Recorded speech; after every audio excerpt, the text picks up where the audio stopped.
And maybe we should just, Hannah, if you want to show the agenda for also watching.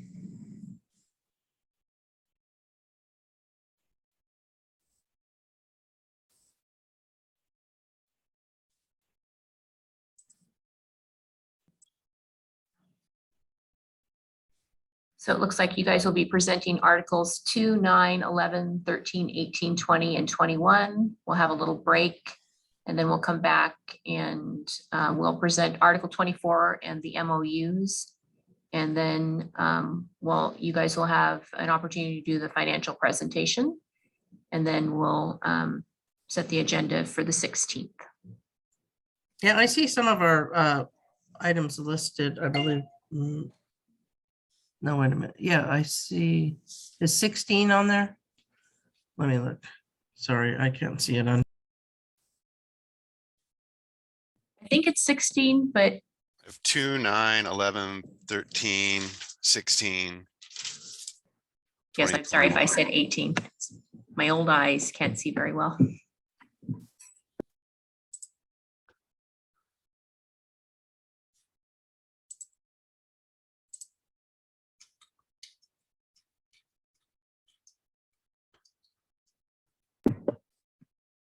Is that what you were thinking, Debbie? 2, 9, 11, 13, 16, 20, and 21?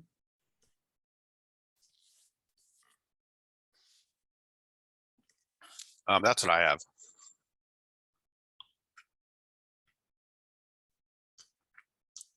All right, should I start in? Yeah, that would be great. Okay. I mean, correct me if I'm wrong, team. I don't know if we were gonna, are we actually TAing on 2? I thought we might want to keep it open, right, until the end.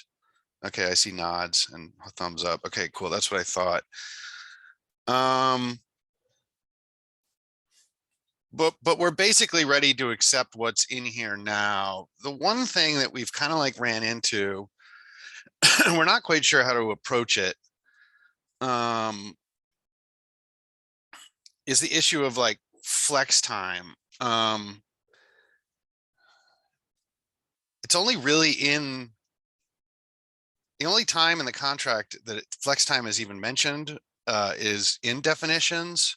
And it seems like it's a little ambiguous but we're also not 100% sure where it should go.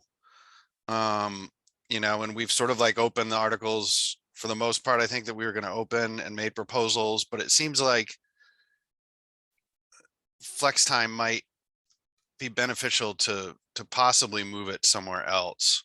I mean, it mentions it in E. You know, and we had some like kind of, you know, some fairly long discussions about, I think you guys had proposed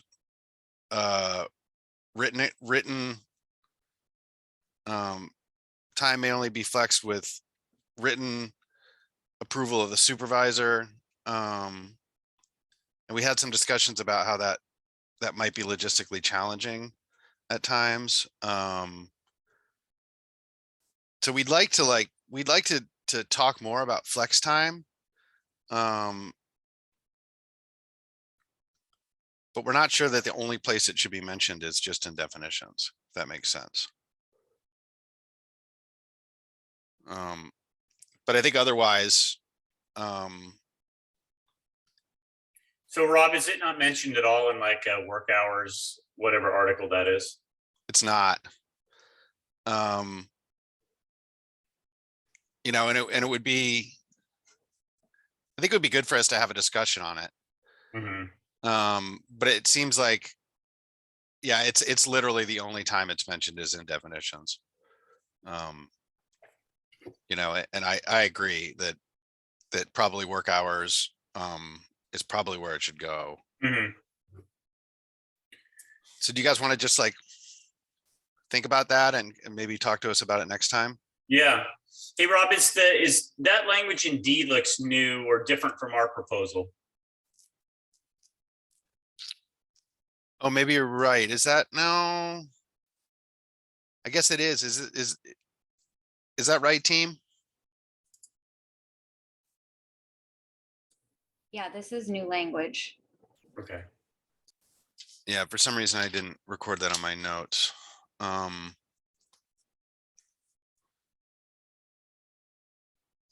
See, I think this was, I forgot.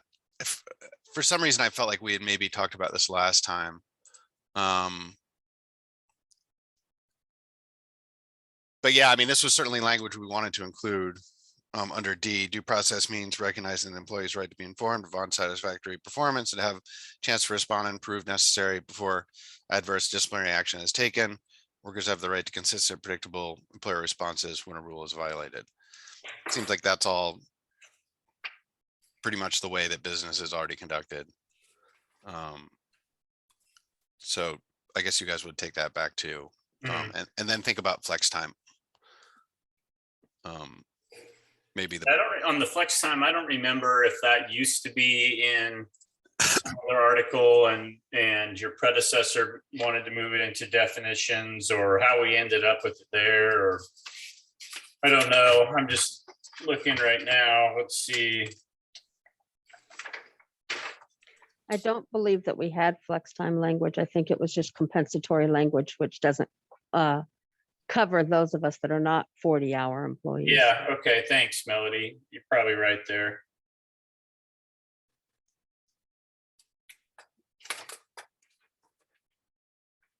Yeah, I'm just looking. Where do we talk about? Does anybody remember off the top of their head what article we talk about, like overtime? That's in compensation, Article 10. Yeah, and we looked at that. It doesn't really seem to fit there.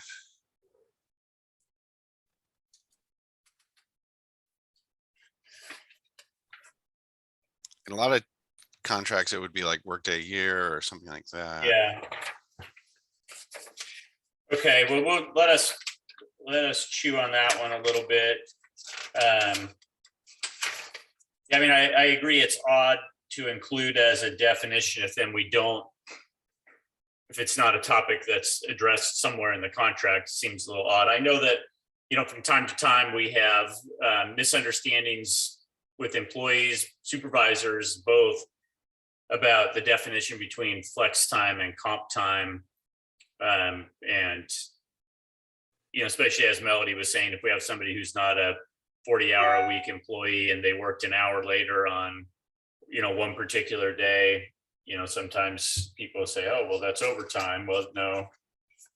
Or, is it comp time? So have we signed off Article 10? I don't remember if we have a TA there. I mean, even if we have, we could reopen it if we both wanted to. Compensation? Yeah, I guess that, yeah, I thought that didn't name the specific amounts there, so that maybe we had signed off, but I see that it does now. So that article is still open. So if we want Yeah. to add something in there on flex time, we could kind of circle back. Yeah, I think it's still open until we hammer out economics. Yeah. Yeah, I show it open. Yeah. I'm just looking and I don't see necessarily another article that would logically go in. But anyway, let us, You're bringing that up. Let us talk about that one. Okay, cool. All right. So let's see what else has anything to say. We'll move on to 9. So Rob, before we move on, I wanted to point out that G was also new language here, just cause. All right, thank you. Thanks, Kira. Find it again.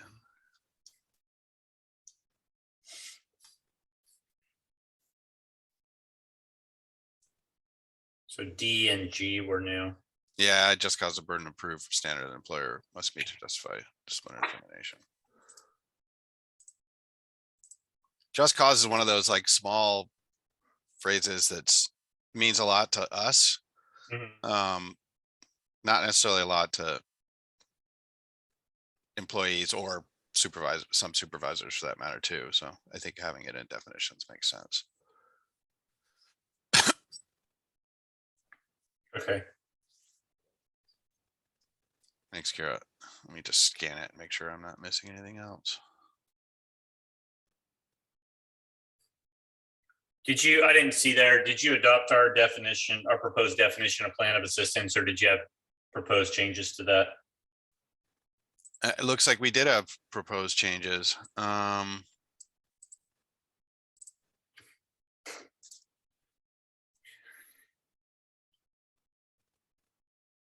But is the italicized language is different, correct? The italicized language, I believe, is what we've accepted that you guys proposed.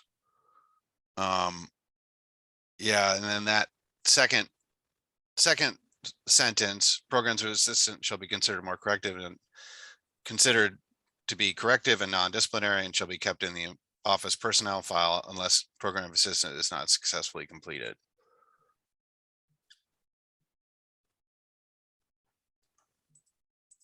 Just add some more clarity to it. There's a few tweaks in the language on really everything from I through L. Yeah. Thank you.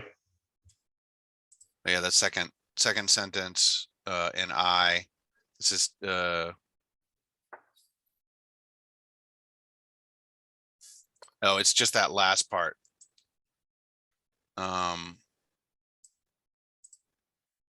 This is typically considered to be, we struck disciplinary and we added the first step on the disciplinary process. Letter of reprimand, again, we kind of did the same thing where we said that typically considered to be the second step in the disciplinary process.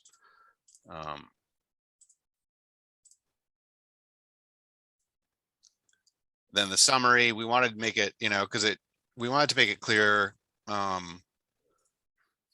I think you guys had said this is not considered to be disciplinary, period, and we added and will not be placed in the employee's personnel file. Understanding is you guys place those in the working file. But for a meeting summary, to make it clear for both our members and your managers that meeting summaries are, essentially just an email that goes over, reviews the meeting.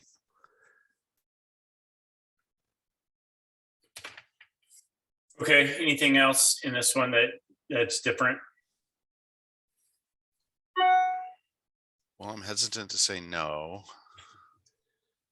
Well, there's nothing else that's being changed, so probably not. Yep. Yeah, I think we're safe to say I think that's it. Questions, district team?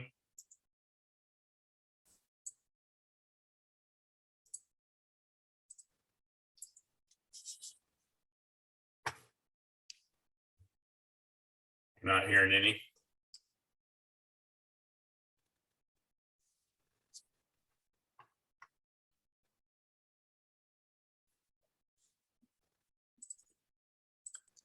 Okay.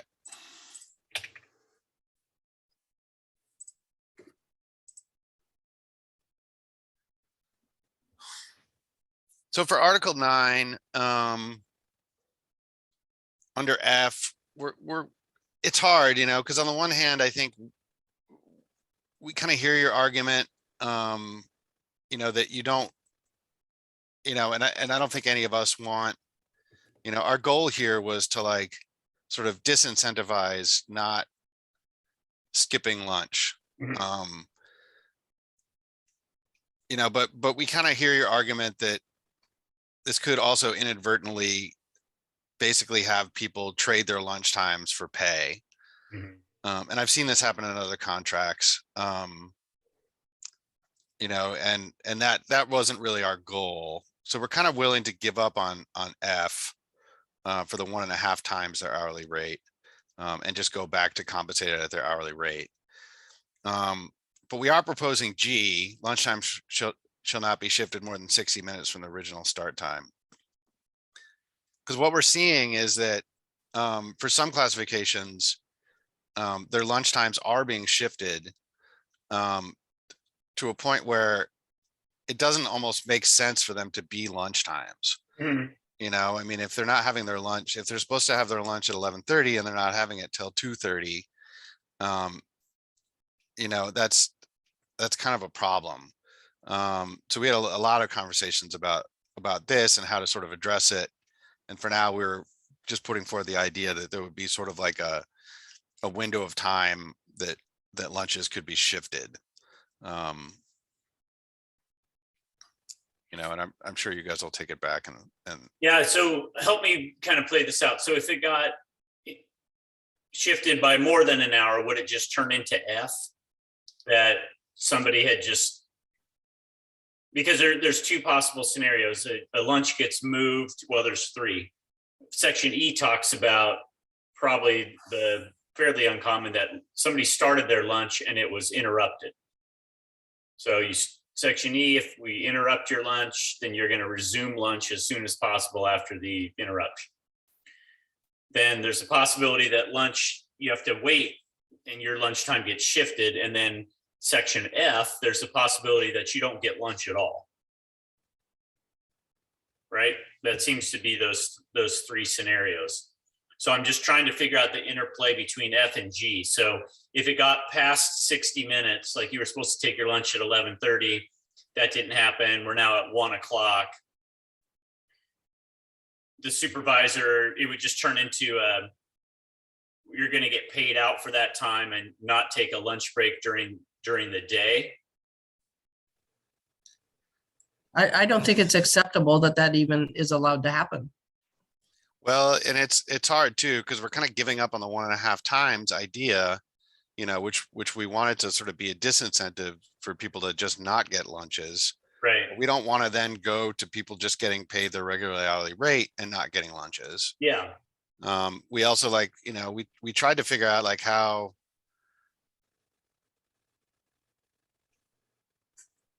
I mean, we talked about possibly, like, you know, saying that it needed to be in writing, just so that, you know, we're aware of it happening. Uh-huh. You know, because we certainly know this happens. You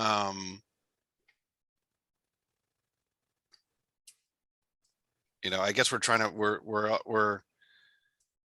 we'd also like some evidence to be able to present to you guys that, hey, this is a problem. I know that, you know, now is not normal times. Mhm. I guess, I mean, it seems like our abnormal times have been stretching on for a long time, but yeah, our goal is for people to take their lunch, you know, be able to take their lunches in some semblance of lunchtime. Uh-huh. And it's certainly not our goal for people to just not have their lunches. Yeah, we definitely share that same goal. I mean, Section F still, to me, contemplates the possibility of a situation where somebody just doesn't get lunch or does basically a working lunch, which is like not getting a lunch break. So, and I think that eventuality has to still be contemplated, even though it's not our preferred scenario by a long shot. Especially given, you know, kind of what we're doing right now, covering wherever we can, sort of a deal.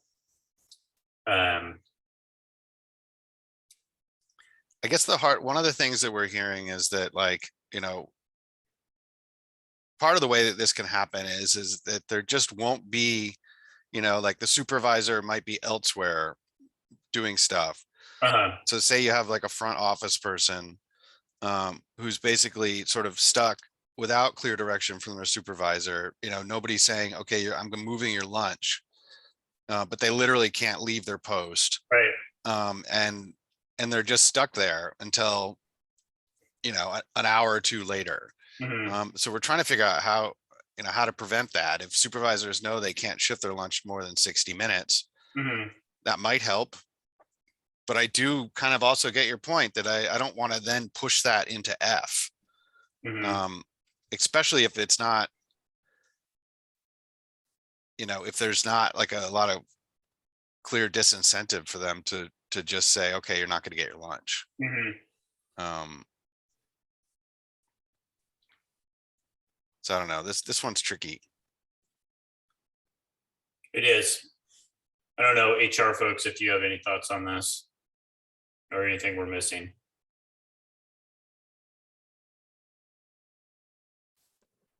Well, I guess I would hope that there's communication between the administrator and their front office staff, whether it be via walkie-talkies or at some point during the day where they can discuss when would be an optimal time for that person to take a break within the range, to take lunch within the range of the day, that lunch period day, wherever it may fall, like between 11 and 12:30 or 1. So I'm still trying to wrap my head around someone not being in communication with any administrator at the school site to be able to take their break. That's the part I'm grappling with.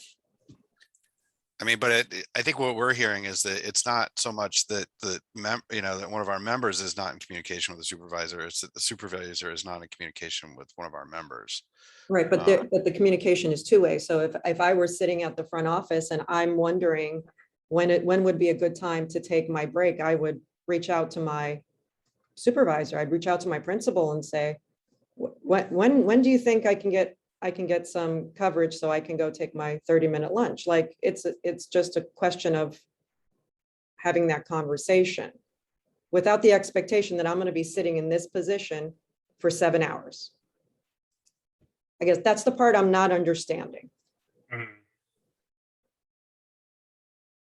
Yeah, I don't know that, probably all the ins and outs to how this comes up, but I imagine sometimes it's employee initiated, like there might not even be a supervisor present saying, don't take your lunch, but the employee, it's their lunchtime and like all hell's breaking loose or, and they're like, I can't take my lunch now. I can't just stand up and walk away from all of this. So I would think that sometimes it's the employee making some decisions or exercising some judgment that my regular lunchtime today is not going to be the time, that I can go do it. So I don't know what then happens from there. Ideally, I guess the employee would talk with the supervisor and say, hey, I didn't get my lunch, or maybe just ideally the supervisor's right there, obviously, and they can have a conversation about it. But I could see if it's an elementary school, you might have an administrator out of the building for a big chunk of the day, right? Yeah, I mean, I think that happens fairly regularly. Yeah. Yeah, and I think look at the people at the front office, like they can't just leave and then unattended, and the principal isn't saying to not take your lunch, but they're saying don't take your lunch without saying don't take your lunch. You know what I mean? Like you can't go anywhere. You can't get up off your spot because nobody can cover you. Mm-hmm. So that's the feedback that we're hearing. So principals are abusing this.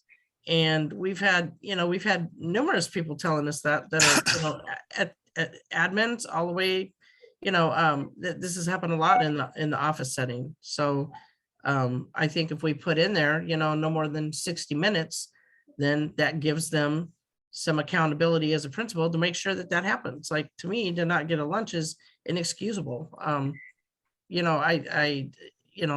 law says you get lunch and breaks. So, I feel like this should be a no-brainer, but it seems to be a complicated thing. I see a couple of hands up there. I was just trying to figure out if it's a result of somebody being out and no sub available, because typically there's two people, there's a super clear lunch schedule. And so is this a more COVID related situation? Not that it's okay, but I'm just wondering if it's happening because, we don't have staff. And then because typically when someone is gone at the front office, then at the beginning of the day, you figure out how those lunches are going to get covered. And it's not usually the admin who's covering it, although I would say that right now it probably is often, but there's usually a different plan, sort of like a plan B. In the event that someone in the office is gone, we have this alternate schedule to make sure everybody gets their breaks.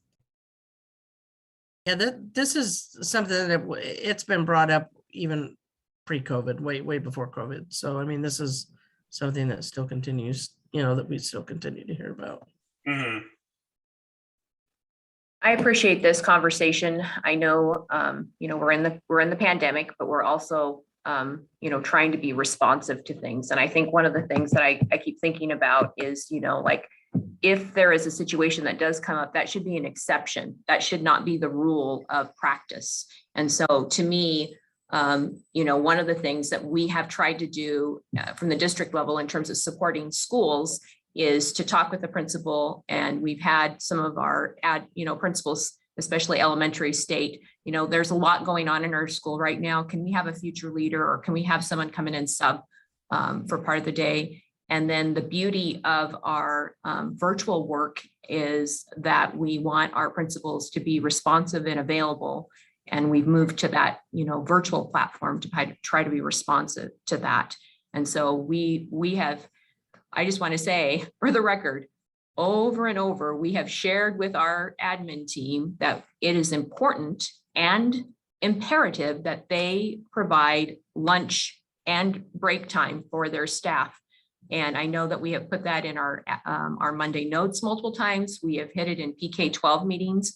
And I think, if there's like a handful of people that are struggling with this, and we want to address that in labor management, like we normally address things. But I also hear what you're saying is that we don't want people to not have their lunch. That should be like a real, an exception to what's going on in unusual circumstance. But if that's becoming the rule, then we want to address that appropriately to that particular situation. Yeah, I mean, and to be honest, like I could see, I think part of the reason that we wanted G in there was because if it was something that was like repeatedly happening, then that would sort of give us the ability to grieve it. And it might be something we could also handle in labor management too, but like if it's something that, like, say a supervisor is doing this all the time, because we don't want to replace lunch with no lunch, in the long term. It doesn't sound like either party is interested in doing that. But if a supervisor is sort of, not like accounting for a lunchtime and it happens repeatedly, then the union could grieve it, and then we would, we'd be able to sort of resolve it within the grievance process. And then we'd also sort of have, some more sort of evidence to bring forward next time we sit down and bargain. I also noticed another problem with this too, and I don't know if this got lost in the back and forth, but I seem to recall, and team back me up, under F, our proposal was to drop the comma or in F, so that it would read employees required by the supervisor or designee due to circumstances beyond their control. So it wasn't sort of, didn't I make that argument before, that it wasn't like required by the supervisor or due to circumstances beyond their control, but that it read a little more clearly, required by their supervisor or designee due to circumstances beyond their control or due to lack of coverage. I do remember that in a prior proposal, or at least prior discussion. Yeah, I don't remember ever dropping that. Yeah. Because and I think that's kind of for clarity's sake, it's kind of a simple fix to that first one. And I think it sort of speaks that, hey, this is not something that's just, supervisors can just require. I'm sure that, scheduling lunches, especially now, is really hard. I'm sure it's hard on a good day too at times. And we just want to make sure that, that it's clear that it's not something that should happen. That it's sort of due to some sort of extreme circumstance. Michelle, did you have a comment? I did, just a clarifying bit around that item G, and what you just said as far as the ability to grieve that. Like if we had a supervisor who was abusing that, I guess is what's being put forward here, and ignoring a person's lunch period over and over and over, couldn't it be grieved anyway, given the other language in here, regardless of the 60-minute component? I mean, how, it doesn't seem like it seems redundant to have that in there. Well, but what we're seeing is that lunches are at times being shifted for really, to the point where it almost doesn't make sense to think of them as a lunch break. Mhm. Yeah, And but that could still be addressed under this article without the 60-minute piece in there.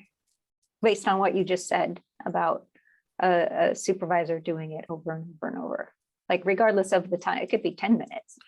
But if a supervisor's keeps messing with someone's lunch schedule, so to speak, it seems like there's plenty of language in there for grounds for a grievance, regardless of that 60-minute piece in G. Yeah, I mean, I guess like our original idea was to make it more expensive, to make it sort of disincentivize it. Mhm. So If I could say something, I also think it gives a little bit more, I want to say leniency toward, okay, if you have to shift it, but you could shift it, but it can't be more than 60 minutes. So, instead of, it just gives it a little more teeth. And I think, this way it's like, okay, we know lunches can get shifted, but like I said, keeping it to a 60-minute time frame kind of like ties them into making sure that they do get a lunch, but yet also being flexible 60 minutes to get something in place to where they can take a lunch. Yeah, I think the part that I'm struggling with maybe is more of a clarity in the contract.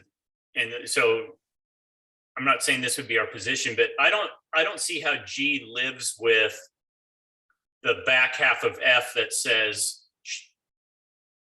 shall be given the equivalent time off within 1 work day.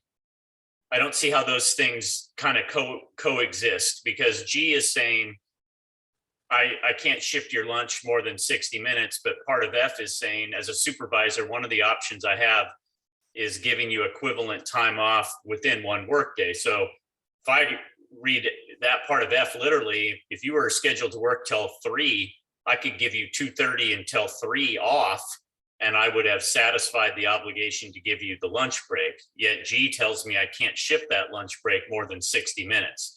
So I think you'd have to eliminate that language out of F, the given the equivalent time off within 1 workday, or have it say shall be given the equivalent time off within the workday, not more than 60 minutes following their originally scheduled lunch, or something like that. Otherwise, as a supervisor, it feels like I've got some options that don't necessarily agree with one another. That's what ultimately what I want to make sure we don't have confusion there.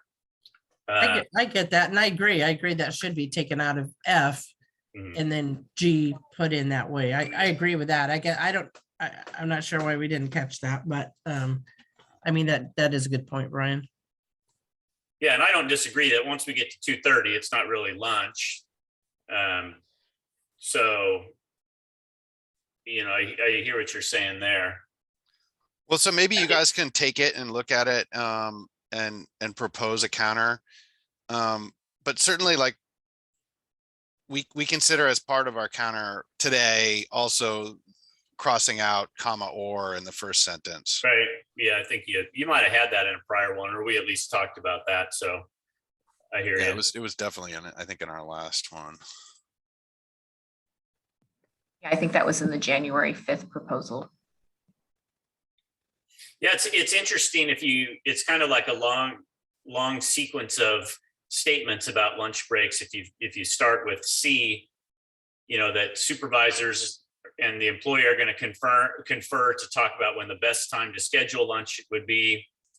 And then D, there's supposed to be a consultation in the event they're unable to take scheduled breaks or lunches. So I don't know how many times people are making an independent judgment.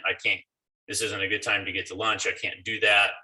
If there's always the ability to consult, Section D makes it sound like that's supposed to happen. So yeah, you kind of have to read this all in sequence. But I think you've given us some good things to think about and talk about. So we'll do that, and be able to come back with a counter proposal for you. Okay, great. Yeah, it looks like it was in the, yeah, January 5th. Okay, cool. So let's move on to Article 11.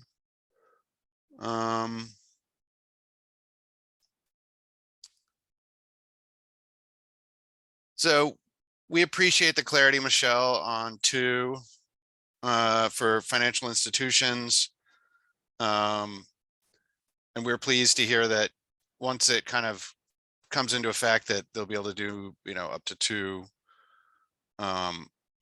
electronic fund it'll be able to do a maximum of 2. This part of the article kind of makes sense now that we know they can actually do it. And then also dropping on point, which I think we all agree is kind of silly. And so I think we're ready to TA this. Because I think all the other changes have been agreed upon. It was just really just that the dues, switching the dues. So good work on this one.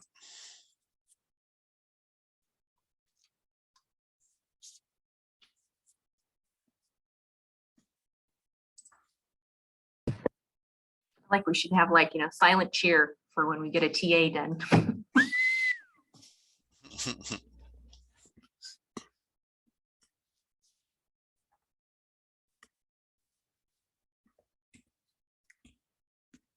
All right, so holidays, I think we're getting close on this. There's a couple of tricky things about this though. I understand that Juneteenth fell on like a weekend last year. And I know it came out, fairly quickly before it. And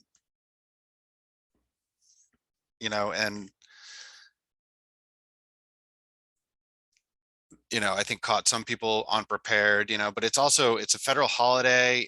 I feel like the district has sort of accepted it as a federal holiday.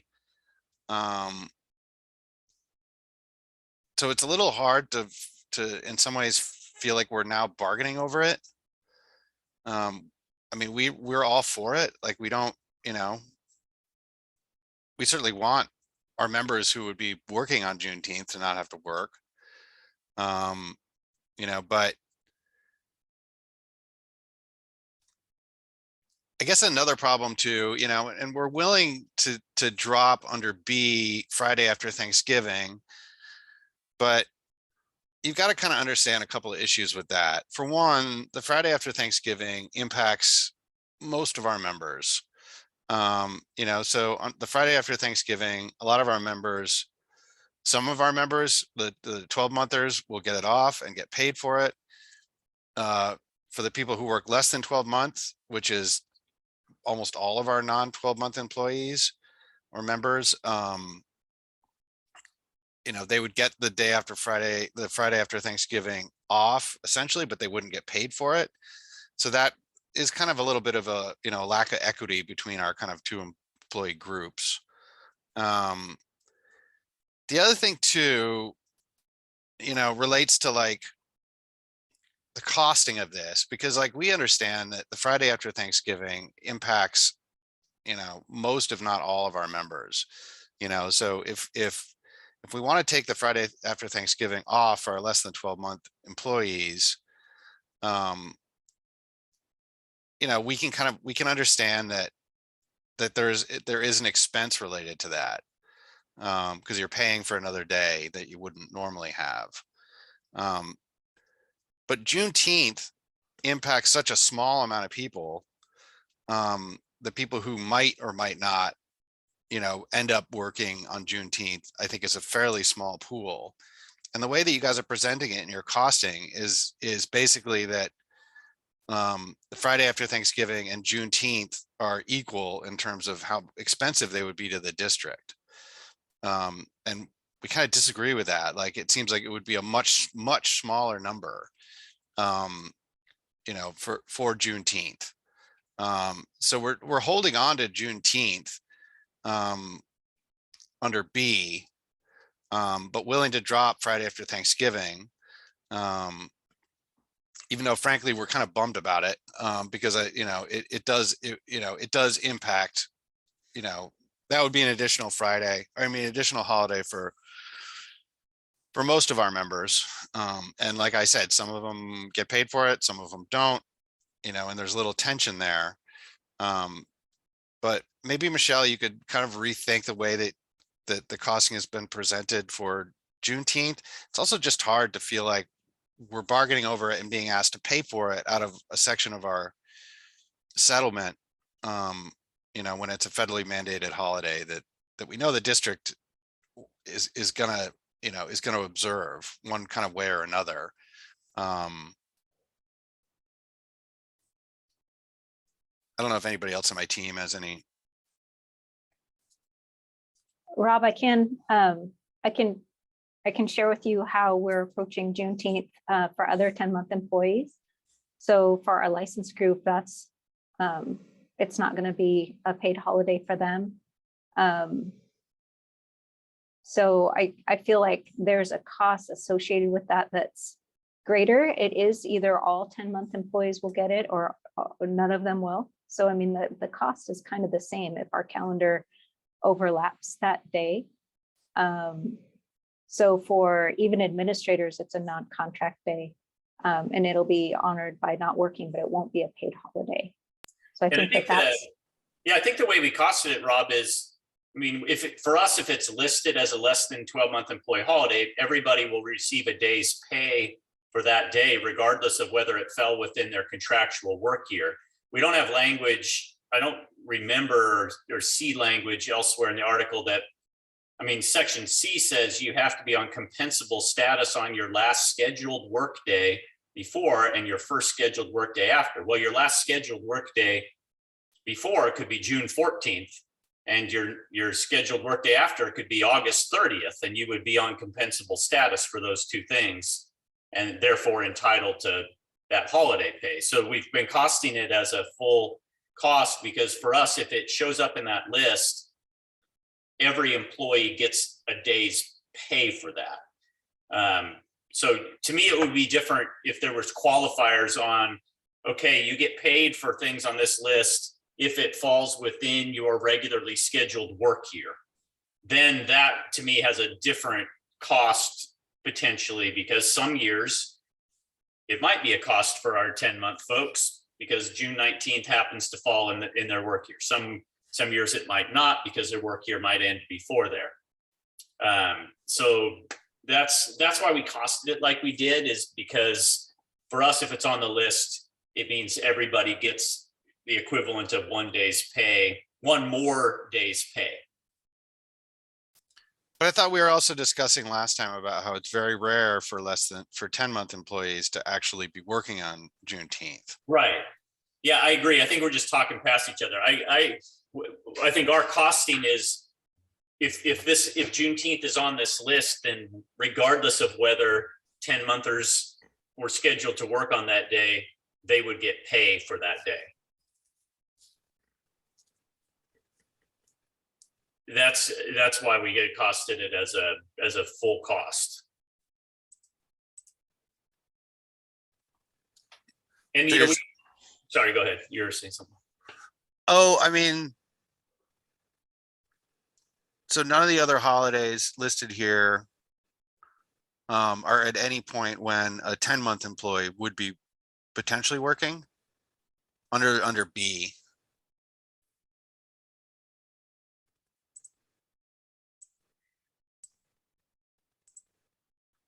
I think all of the holidays in B are always occur within the confines of that 10-month employee work year.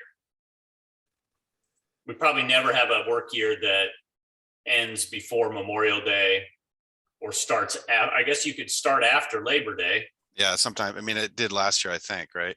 But did the first work day for our school year, classified folks, was that their first work day still before Labor Day, or was it after Labor Day? Anybody know? I guess I think it depends on their work calendar. Yeah. But they all got paid for that day no matter what, right, Michelle? So even if I started the day after Labor Day, I still got paid for Labor Day. And that's, I guess, why we were figuring that by appearing on the list, even if my last workday was before Juneteenth, I would still get then a pay for Juneteenth. The other piece about it, if you look at section D, talks about if Juneteenth falls on a Saturday or Sunday, they would get the Friday or Monday paid. So that's another component of having it listed as a paid holiday. That I guess adds to that rationale for costing it the way we did.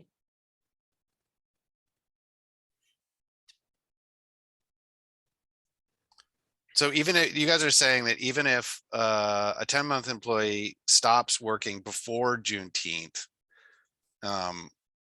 let's say they stop working in early June, is that more normal? Yeah, I don't know. I mean, I don't know if some of your school year folks or if anybody can think when that last workday typically occurs. If that's more often than not before June 19th. Michelle says yes. I mean, I think it's well before June 19th usually, but Yeah. like, you know, that one winter where we essentially had a month of snow days or whatever, would certainly have pushed it back. And, you know, and I think that there's been other times where it's pushed it back, at least for some of the 10-monthers. I guess what I'm saying is if you wanted to qualify it as being a paid day, only if it occurred during their contracted work year, I think it would have to say that. Otherwise, we assume that everyone's getting paid for that day, regardless of when their work year begins and ends, just by its positioning on that list. That's, again, I'm just explaining why we costed it as we did. Okay. No, I mean, that does help. Well, I mean, I guess we're passing this to you guys and you guys can counter it.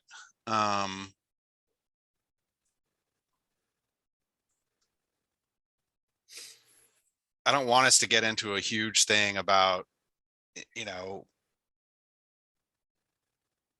putting other provisions in this article about, you know, if it falls under, you know, because we could have the same list under A and then say, if you're scheduled to work, you get these days off. If you're not, you don't. I mean, it gets a little complicated, you know, because there's like, you know, I mean, there's the day after Thanksgiving. Yeah, we've always had this, you know, and all the classified contracts I work with have this more expansive list of paid holidays for the 12-monthers. And it's not just based on necessarily their longer work year, right? I mean, Independence Day feels like an obvious one because, you know, they're working during that time of year and other folks aren't. But New Year's Day, that falls within everybody's work year, right? But that's been a paid holiday for 12-monthers and not for less than 12-month folks. I mean, same with Christmas Day, Christmas Eve Day. So those have been days earmarked as paid holidays for 12-monthers and not for less than 12-month. You know, since before I started bargaining the contract, I know that. And I suppose it's just an added benefit that goes along with being a 12-month employee. Yeah, I mean, like I said, it's, you know, I think it's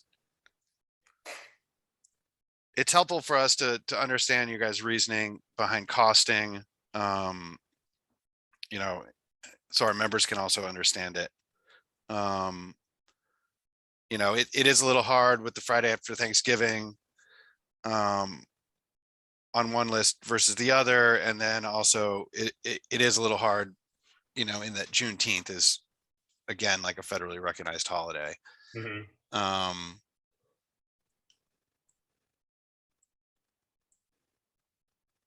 But I think for now, like, we'll, you know, your guys' clarification is helpful and we'll just look forward to your counter. Okay, sounds good. Unless my team has anything else.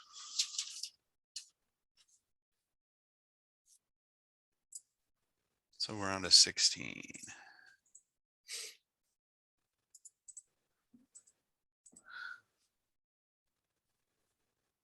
All right, this is another one we talked about quite a bit.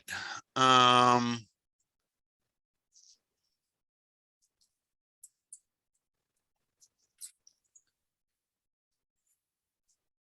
know, I think there's the predetermined requirements. I mean, I think we'd like to like figure out what those are. It's always hard to kind of agree to contract language based on stuff that hasn't really been worked out. But I also like, you know, I also have faith in our ability to, you know, to kind of come up with, you know, a set of like predetermined requirements that would kind of make sense. You know, and it sounds like it's something that you guys are, you know, open to working with the union on, which I think would be a good step to kind of clarify this. So we're ready to accept that. But I guess like what we have, you know, we still have a problem with the idea that, you know, really like one side, you know, on the one hand, we can kind of understand that we don't want this system to just be flooded with, you know, sort of, you know, reclassification requests that don't make sense. And I think both parties have seen that can happen in terms of, you know, some of it may be around the misunderstandings about what a reclassification really means. You know, the kind of more work versus different work argument. You know, and I think we don't want to like, you know, flood a committee with requests that don't make sense. But we also have a little hard time with the idea that one side could sort of be a gatekeeper in terms of saying, no, this doesn't make sense. You know, and we've seen times where we've said, you know, where the union thinks it's a legitimate reclassification request and management has disagreed, and then it's just disappeared. You know, so we kind of see it as a little bit different if, you know, if one person kind of comes forward and says, you know, I need a reclass, it's a little different than if a group of the same classification come forward with an argument that they, you know, that this classification needs to be looked at because it's changed a lot. You know, so we're proposing language that says, in the event that a group of employees working in the same classification requests a reclassification, such requests will always be forwarded to the committee. You know, so that if a group of employees all feel like, hey, this job has changed a lot, we really feel like it needs to be looked at, that would sort of like circumvent the, you know, the kind of small committee, as it were, and get forwarded to the actual reclassification committee. So curious what you guys think about that idea. I mean, I guess it seems like it would be, you know, you're just thinking about it, what a reclass is and trying to distinguish it from a scenario where people feel like there's, you know, more work, or we've got out of step with the market, so we should have a higher rate. It would seem rare that numerous people in a group were all doing the duties of a higher group. But I mean, it could happen. I don't, you know, I'm not saying that's impossible. I mean, usually when I see reclass, it's an individualized situation. Like Michelle is being assigned duties that are really the duties of a higher classification. So shouldn't she be treated as that and paid at that higher classification? So to me, it would seem unique that like multiple people in the same group, but I mean, I suppose it could happen. I just wouldn't want to end up in a situation where, you know, we had a group of employees in one category that were like, hey, this job's a lot harder. There's more work involved. We feel like there should be a higher rate of pay. So let's jointly put in a group reclass request. And really what it is a bargaining proposal. It's a proposal that we should increase the rate of pay for that particular job, not that they are actually doing the job of a higher job. So, you know, that's always my concern with reclasses. I think it's a pretty difficult distinction to make sometimes, but I don't know. I mean, Saeed, I would kind of defer to you because I know that you're kind of the point person on reclass and have the experience of how that's been administering that. So I don't know if you have any thoughts on that. Do you get group reclass requests, Saeed? Yeah, we've gotten large group requests, like all bus drivers. And we've gotten small group requests just from a small department of 3, and they've gone both ways. In some cases, it was more of something that needed to be bargained, and it was more of a wage situation. And in other cases, they felt they were doing the work of a classification that was higher than theirs, based on 1, 2, or all 3 of the factors that determine the reclassification. So some were approved and some were denied by the committee.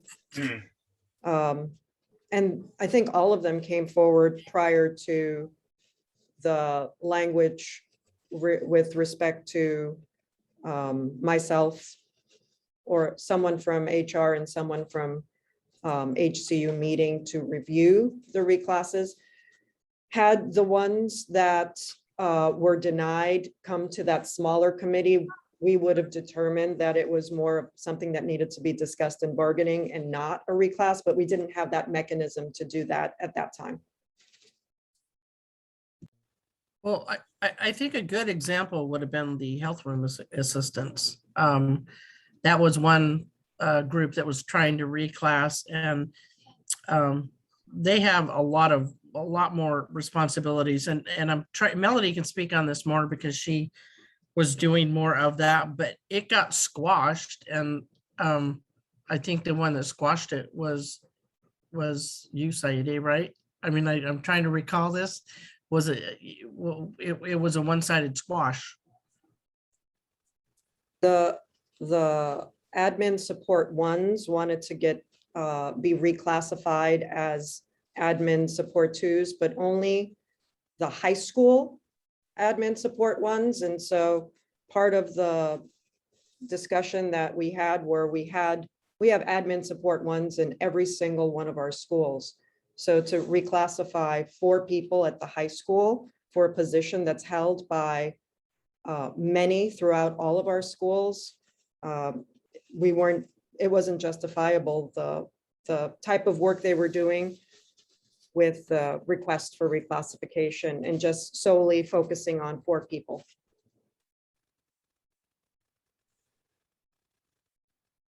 So if 4 people in a group of many are justifiably arguing that they're working at a higher classification, what happens then? But it didn't meet the standards for a reclass. They weren't able to justify a reclass. Well, I guess, yeah, So yeah, no, I hear you, Saida. I think that's kind of the crux of our problem with this article, though, is because my understanding is we didn't really agree. You know, and that's the hard part, is that we feel like if there's a disagreement at the front end, these things don't even move forward, you know, and we're sort of, I think, conceding in some ways that, like, you know, that we don't want the system to just be flooded with requests. But on the other hand, you know, if there's sort of group requests that come forward, you know, we feel like that those should at least be given a hearing by the actual committee. We understand that, like, not all of them are going to be ones that the committee is going to agree to reclass. We just don't want our members to feel like that they weren't able to, you know, to be heard at all. Yeah, I mean, that's what we're really talking about here. This doesn't guarantee whether a reclass is approved or denied. It's kind of a question of how often do you want to bring this group of people together, or, do you want there to be any filter so that the group isn't being unnecessarily brought together? I mean, that to me is the point of this piece, right? It's a gatekeeping function. So, I don't know how many people are in the full committee? There are 3 from HCU and 3 from HSD. Yeah. So it's So a committee of it's just 6. a decision point about whether you bring, whether you schedule a 6-person committee to convene or not. Yeah, correct. I mean, we had discussions about like, could we have a third person, I mean, like, and I don't know how that would work. Because if it is hard, I mean, and it could happen in reverse, that like, there could be a union person in the future who doesn't want to deal with it. Or maybe, who knows? I mean, there could be various reasons why either side could say no to this. And I think that, it sounded like you were somewhat sympathetic to that perspective before, Brian, that you don't, that it is a little tricky, but I don't know exactly like who could be brought in as a tiebreaker kind of, I mean, we don't want to bring in a mediator for something like this, like, yeah. And I think that probably, my assumption is that often, the individuals from management and from the union would probably more often than not agree in this first step about whether or not the reclassification has merit. My guess is that it's probably a little less often that there would be disagreement. And I don't know if Melody or Debbie can, or Saida can speak to that. Yeah, I don't know how often there's been disagreement or not. I mean, I guess I would just, with your proposed language, we would have to accept the idea that we may get some additional number of scenarios where you have to bring the committee together on a request that turns out not to be an actual reclass request, right? Like, I don't know what the bus driver one was, but it's hard for me to imagine a bus driver reclass request because there's not like a bus driver 1, a bus driver 2, a bus driver 3. So I don't know how a group of bus drivers all claim they're doing the duties of a higher job. I mean, unless, I don't know as much about that department as Carol and Debbie, so I'm probably talking out of turn. But so my example being, if we had, 5 employees come forward and said, we think this job is harder now than it used to be, and we could make more doing it elsewhere, so we want to be reclassed, we would just have to be prepared that, okay, well, the committee is going to have to convene and get together to deny that request because it's not actually a reclass request. So the only inconvenience would be pulling the full body of the committee together, which is not the end of the world. It's just an efficiency thing, right? So. Yep. I mean, what's tricky is that, like, I think like, and this was, as a union, we don't want to give people the idea that like, that, hey, just apply for this reclass and you'll get more money, because we know that that's not how it works. We don't want to like create that expectation and then have members be irritated at us because it didn't work out. So we're often advising members that like, actually, this doesn't look like a reclass, before it even gets to this point.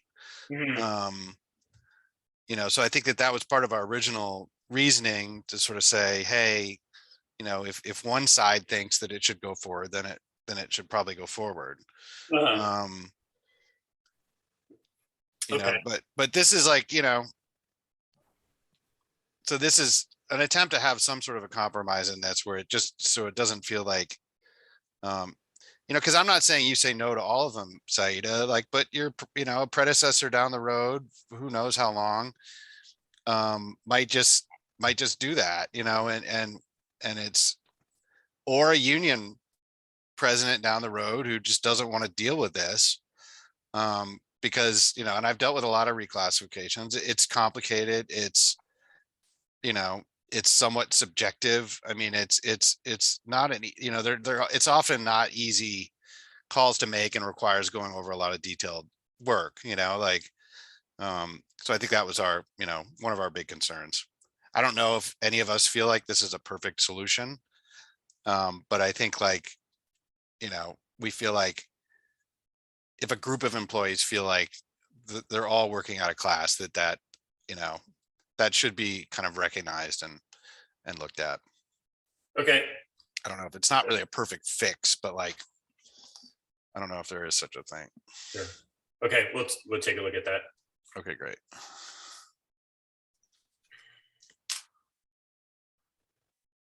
All right, on to the wonderful Article 20, right?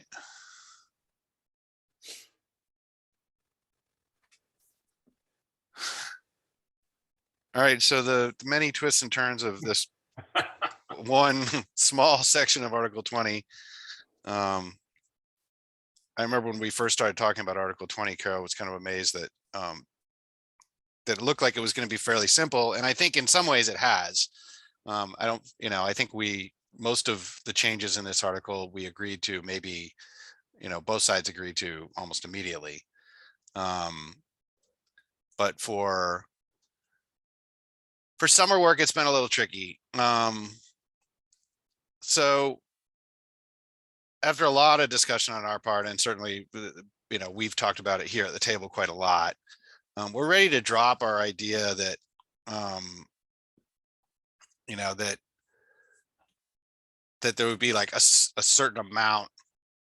I mean, at least for now, we're dropping the idea that for this bargaining cycle, that there would be a certain amount of summer charter buses that you guys could utilize without kind of coming to us.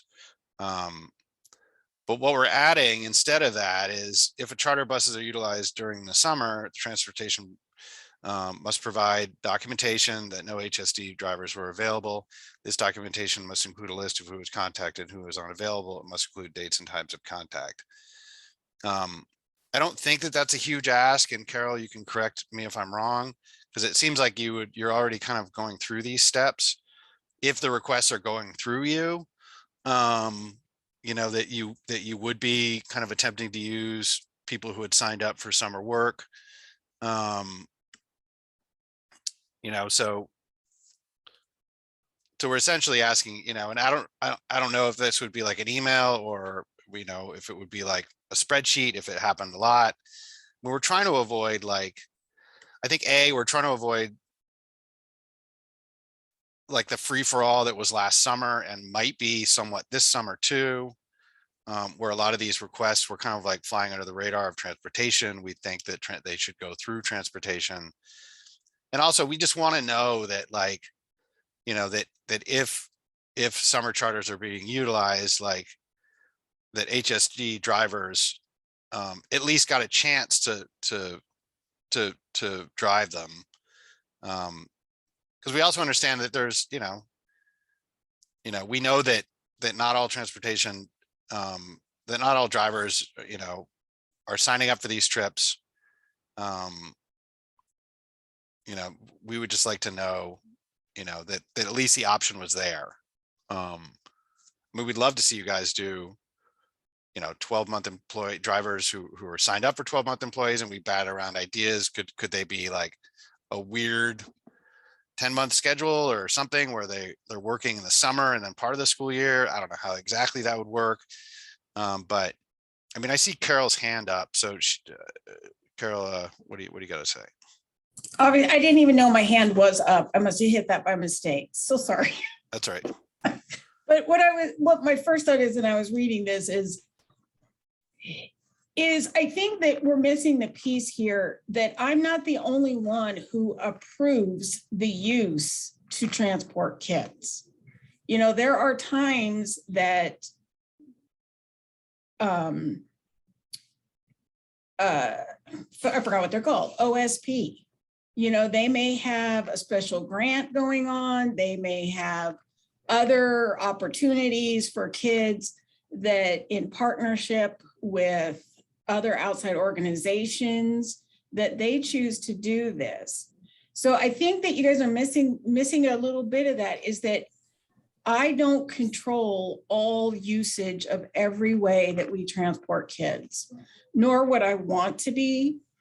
So when you make a request like this, my first thought is I can't guarantee that I'm going to know everything that is happening within the district and where they're going, that sort of thing. Two, am I supposed to, I mean, your thoughts is that I am, if we were to agree to do this, am I just contacting the people that signed up to drive for the summer and who have been hired for this summer? Or are you wanting me to reach out to every single driver who is not working this summer, who's not been hired to work this summer, to see if they want to do one of these? Yeah, Carol, that was kind of my question is, so when we say we have to provide documentation that no HSD drivers were available, I was wondering what no HSD drivers meant. Are we talking about that, okay, we had this group of, I don't know how many people you have sign up in a summer, 50 people signed up to drive this summer. So we have to prove that none of them were available, or do we have to prove that even the people who didn't sign up at all to drive during the summer, are we required to go out and kind of poll every single bus driver, kind of call each one of them? Are you available? I know you didn't sign up for summer work, but are you available? Are you available? Are you available? That seems unworkable. Well, and it doesn't just affect me. Okay, so let's say that I did that, then I have to get I have to submit it to HR, to hire them. Then their staff goes through to hire them, and they bring them on, and maybe they do one trip. Yeah, my other question is what about if you have a special event and it turns out that, the teacher or the coach, it's 3 or 4 kids and they choose to go, they can do it in a car. So they just go and do this special event. Am I supposed to be tracking those too? I mean, I think, when you compare our transportation department in this pre-pandemic to the staffing of others, we run a pretty lean, mean machine here. We are bare bones. Our entire department has 2 support people. So when you start about doing all of these things, the manpower to do it, I think, can easily become burdensome. Those would be my 3 things. Is I don't want to be in a position to, on a daily or weekly basis, have to track down every department to find out who might be doing something. 2, the scope of what that means, as far as, is this just people who signed up to work this summer, or do I got to track every single person and then the manpower to do it? I mean, I think we were hoping that you would call every retired bus driver, anybody who ever drove for Hillsborough, and anybody who might in the future drive for Hillsborough. No. That seems fair. I mean, I think that and my people can correct me if I'm wrong, but I think it was the way we envisioned it were the people who had signed up. But I see Debbie has her hand up. Yeah, it would be the people that signed up for the summer, Carol. But another thing is, like, if there's transportation going on within our district, I feel that they should be not necessarily going through you all the, well, I mean, if you're okay, you had said before, as well, the district says that they want to always use our drivers. Okay, so if we want to use our drivers, what I guess I'm confused on is when let's say you get grant funded money for a certain program, who's hiring the charter buses? If we can't cover it, right, you would have to be getting the charter buses. I know there's special other things that go on, like if I just think anything to do with transportation, I know that's a lot, but anything to do with transportation, you are the transportation director. So I feel like you should be aware of everything that is taking place, whether it's your people or not, because it does in a way fall under that umbrella of transportation. Well, Um, and honestly, I tried to get Mike Fornshell to be the executive director yesterday and he told me no. So I am still working on that. I still want the paycheck. I just don't, that thing, and he doesn't feel good about that. So, but the other Right. thing is too, is that we have a lot of partnerships. So, and I don't know the full name, but they're the little, Saide knows the chicas, the group, the Alalante. Yeah, we just call them the little chicas. But that's a partnership with multiple districts. So Hillsborough doesn't always do it. Sometimes Beaverton does it. Sometimes Forest Grove does it. Sometimes they go independent. We have partnerships with Hillsborough Park and Rec. It can be the same situation. So, right, I mean, I would not expect a district our size, every single thing to go through me. I mean, yes, the majority of things do, but I mean, last summer was like we keep talking about, an anomaly, but that's a perfect example. We also have a partnership with Western Oregon. And so sometimes, they share that bus too. They may taking our future WU scholars from some of our schools, but they may also pick up Forest Grove, maybe take a few Beaverton kids. So, there's a lot of sharing of resources too. Plus, if there's grants that are coming from the city or whatever, that may be in a partnership where, they're paying and taking care of stuff. So I mean, there's a lot that goes on. so Those if would they just pay- be if my they- concerns. if they pay and take care of things, then it wouldn't really be our district that really needs to have the charter buses, right? That would be up to them to get the charter buses, not us. Right? Yeah, sometimes they call and they ask if we can do it. And if we can't, then I provide them the list of who we recommend that we have approved to use. And they do the I same. mean, with and they're Beaverton. also like small. Sorry, I didn't mean to interrupt you. It's okay. There are like those small trips, right, Debbie? Like small trips that are, done in a small van or something like that, that would sort of be, outside of the purview of of transportation, right? Is that correct? And the union hasn't really ever challenged that. I don't think we ever challenged that, but most of the time, see, before all this, I mean, we always covered that. Like, we had vans, we did that. Like, I remember a time whenever we didn't have this issue of not, we always were able to pull it off. So, and of course, we didn't have as much money thrown at the, for special programs either. So, I mean, it is kind of crazy, this whole thing, but, we want our drivers working. We don't, we want our drivers that sign up in the summertime to get to work, not to necessarily outsource it, which would be like charters. And I can't stress this enough. I know people saw charters at other buildings and I know that, but the reason they saw them at other buildings was because they were doing a route.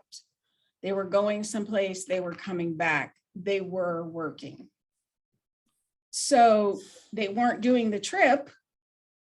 But again, there were additional funds last year and different grants. So, I mean, I understand what you're doing. I guess what I'm trying to say is that that's a lot for me to bite off and say, I can guarantee that I can tell you every single thing that happens. And my biggest concern is the manpower to pull that off, to be sure. Because I mean, to me, if it's in the contract, I have to do it by the book. And that's what I'm saying to this, is that just, it kind of makes me tired and a little kaflemmed, when I think about, can we actually do that? Well, I think any kind, like I said, I think any type, if they're going to be taking our students, right, somewhere, I think there should be some kind of a record that they have to report something to our district somehow. I mean, I don't know. And there And- is, it just doesn't necessarily come through transportation. You know, I mean, there's a lot of clubs and programs and different departments within the district do know that it's happening. But because they don't need our services, they have other arrangements. I may not actually know it at the time. Okay, yeah, I get that. Yeah, It's confusing. it is confusing. I mean, Too much. under trips, it does say the district shall be committed to utilizing the transportation department for activity athletic trips. And, and then in our proposed language, it said if charter buses are utilized during the summer, the transportation, and I don't know, I mean, you guys could potentially counter something that says, charter buses are utilized during the summer by the transportation department. Transportation department would provide, because again, I don't think we don't want to like, on the one hand, prevent kids from being able to take part in these special programs, but on the other hand, we don't want it to be a free for all. And I don't know what, if there is, if there is some special program that, that doesn't necessarily go through you, I don't know if, an email could be sent or something. I'm just not quite sure how.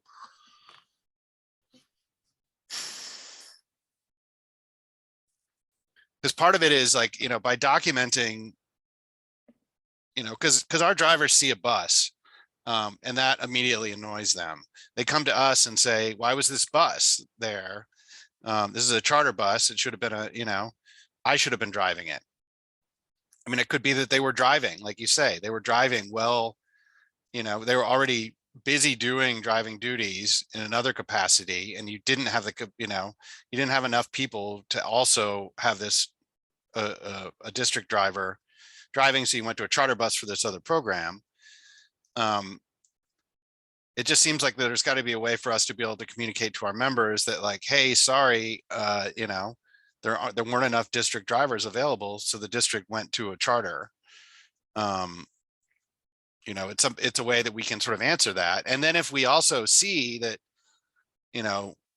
over the course of the summer, massive amounts of, we see that like district drivers aren't being utilized and then a lot of charters are being used, that's good information for us to have too, I think, for both sides to have.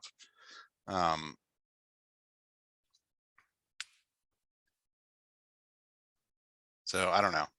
I'd like us to come to some sort of an understanding about this. I mean, I think that, we originally said, that we wanted it to be on an annual basis, not a school year basis. Then we wanted it to be like some sort of,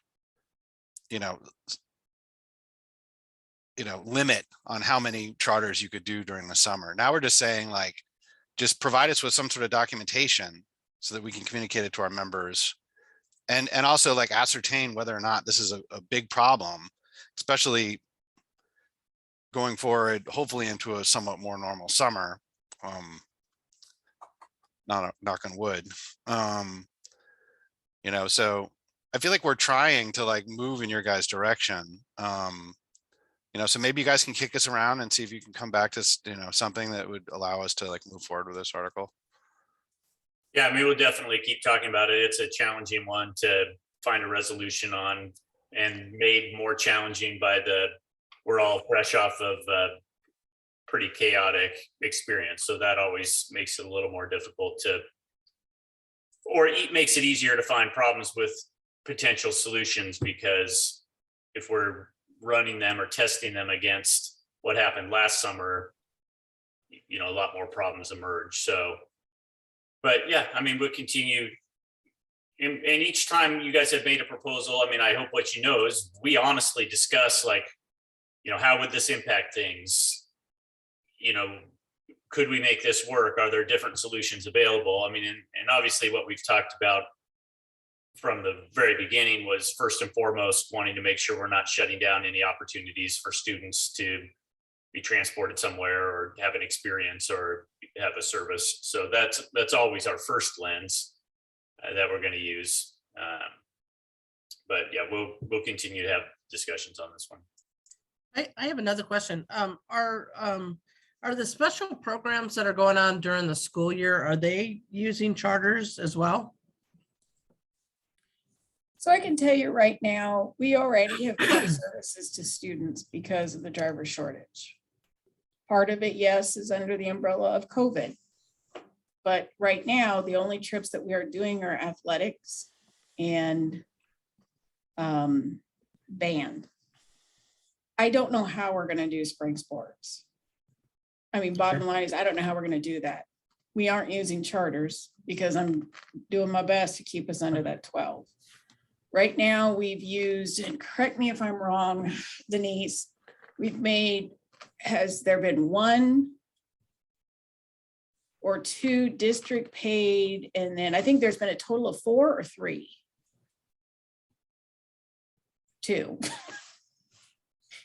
3. Okay, there's 3. 1 has been district paid and 2 have been privately funded. I think is how we have it. I know that and some of those, we have even made an agreement that like if they need to go, like for an example, like I'm trying to think, the wrestlers, let's just use them wrestlers, going down to, it was like, I don't know, I don't do sports. It was a district, it was a meet, it was a something, and they had to go to Redmond. So we couldn't do routes if we let them go Friday morning. So they did a charter one way. Then when our driver was done, we went down that night after routes, and then finished the trip and brought him home. I was trying to think what the other ones were. Yeah, anything, it's because we can't. Let's use today as an example. The entire North Terminal is driving except for Jason. There's no mechanics, no routers, nothing. We actually sent them Teresa and 2 of our drivers from the main terminal. That includes a supervisor. Todd's been driving practically every day. So, we're just, we're scraping by. So with athletics, we've already pushed them back and said, you can't leave before 4, and so they're struggling. I don't see that, the driver shortage, I just don't see that changing through the summer. Like I said, I don't know what we're going to do with spring sports. So far, the people that do go down to Western, they've been really good about settling their college visits on non-contract days, which has been helpful. So I just don't see that changing. So, but we're trying to do everything we can not to use charters and give them to our people. But if at such time the district opens it up to everybody can do trips again, I don't even know what we're going to do. I guess the hard part is that there's provisions in the contract that because we want kids to get to their events, and I, one of the first things that I talked about with working with you guys when I first started was about about the bus driver shortage, about how we need to pay them more money.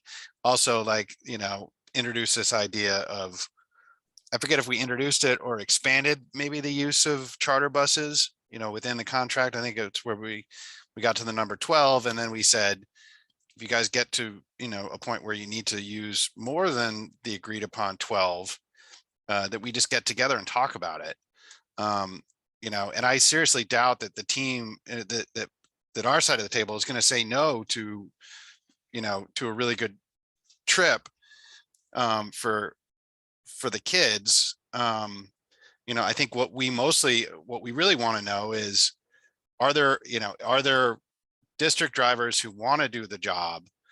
Are they getting the opportunity to do it? Rob, this would be my challenge to you, okay? Is if you have a driver that comes to you and says, I was available, I didn't have anything to drive, bring them to me because I don't know who those people are. Everybody is doing everything. I mean, we've even had some of our veterans drivers just say, I can't do this anymore. I'm getting too old to do these long trips. The other thing I think too is that you guys have to realize is that we're not the only ones with a driver shortage. So Forest Grove and Beaverton reaches out to me on a regular basis, seeing if we can help them, which always kind of makes me laugh. But, you know, we kind of the same thing. The other thing is that we have had schools, we have 4 approved charter companies that we can use. We've had our schools call them and they're already booked and they can't do it either. So using a charter is never my first choice if it's in my wheelhouse to make that decision. So those are all things we take in. But I would say that, you know, if drivers are coming to you and saying, we aren't getting the work, please have them come talk to me. Yeah, I mean, I think we've heard of drivers, you know, being confused why there's charter buses, you know, Sure. at the district and expressing that to us. I think that, I guess my point that I was trying to make though, is that we're also reasonable, and it says in the contract that if you need to use more than the 12 charter buses, that you can come to us and talk to us, you know, and I don't necessarily see us saying no and wanting to ruin people's spring sports experience, you know, just because we want no non-union drivers driving. I think it's more, like I said, we more just want to know that our drivers have the opportunity. And if there's a serious shortage, you know, then that's in a way why we have this, you know, this provision on charter buses in the contract to begin with for the school year. You know, and I think that's a lot of our reasoning behind why we wanted to expand it for the entire year, was that if there could be some sort of a limit on it, with the understanding that if you know, if you guys were in a bind and it was a choice between kids not, you know, taking the trip that they could take, you know, and doing a charter, that we would, you know, we'd want the kids to be able to take the trip, and we'd probably, you know, we would agree to the charter. It was just like last year kind of, I think, was a little bit salt on the wounds too, because it was just so much, you know. So like I said, we're trying to still address this concern on the part of our drivers, you know, but also come towards you guys, you know. Sure. No, I get it. I understand too. It is. There's a lot of moving pieces, and you know, and I appreciate you saying that, you know, because literally with spring sports, I don't know what we're gonna do. I just keep saying that and keep thinking that an epiphany is gonna come to me. But you know, I mean, I would be surprised if we don't blow through the rest of the charters that we have, and that may very well come to fruition, that we have to reach out and talk about it. But, you know, there's also this whole COVID thing that, you know, how is that going to play out with the athletes, and are games actually going to happen or not, and those kinds of things. Well, so I guess, are we done with this for now? It's in your guys' court. Yep, I think we are. Okay, cool. All right, so is that Debbie, everyone else good with that? Let's keep going. All right, so last but not least, you know, we appreciate the movement on this one, guys. I think that, you know, these dollar amounts, I think, jibe a little bit more with reality, and you know, and we appreciate that. I think the only thing that we're really kind of holding on to for this, that we wanted to talk about a little bit more, was the idea of including a class in C. I guess our feeling is, well, we have a few feelings about it. I mean, under C, you need to get supervisor approval. There needs to be coverage, you know, and then you need the documentation. So if somebody got all three of those things,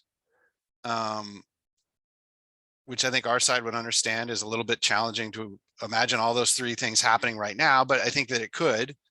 But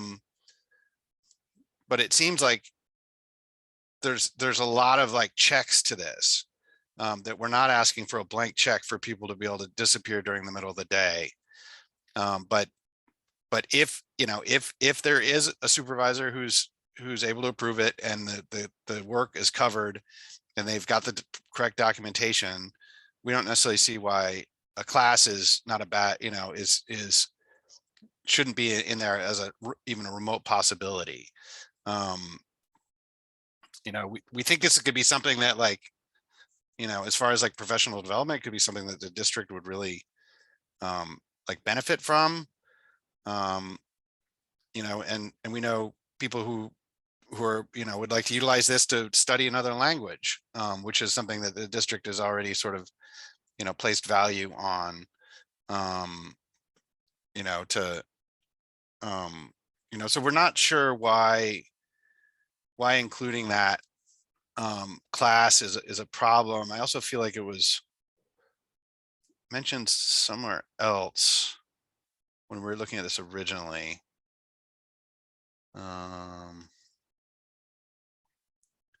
The classes were mentioned. Yeah, it's under D, class, workshop, or seminar.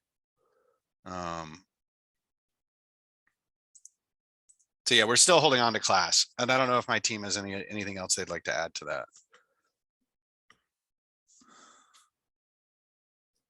I mean, I'd like to add a little bit to this. Please. I feel a lot of, I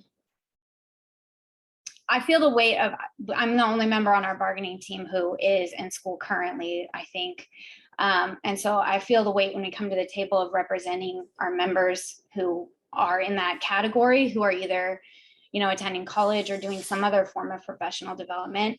And I wanted to reiterate, like, we do really appreciate the adjustment in the dollar amount. And I think it does communicate how much our district values professional improvement. I just wanted to have a little bit more robust conversation around our reasoning for that inclusion of the class. And I can share a little bit of my experience, both personally and then also like people who I've worked with, where I've seen this kind of become an obstacle for them, both either for their career or for their education. So, and I want to state, like, just going into this, I know this is a really specific example, but I feel like this kind of illustrates how it becomes an obstacle. So for me personally, I started my career with HSD at Reedville Elementary. It's a dual language school. I was hired as the office manager there, and it became very clear to me quickly that it would be a great benefit for our community, for our staff team, for our parents, students,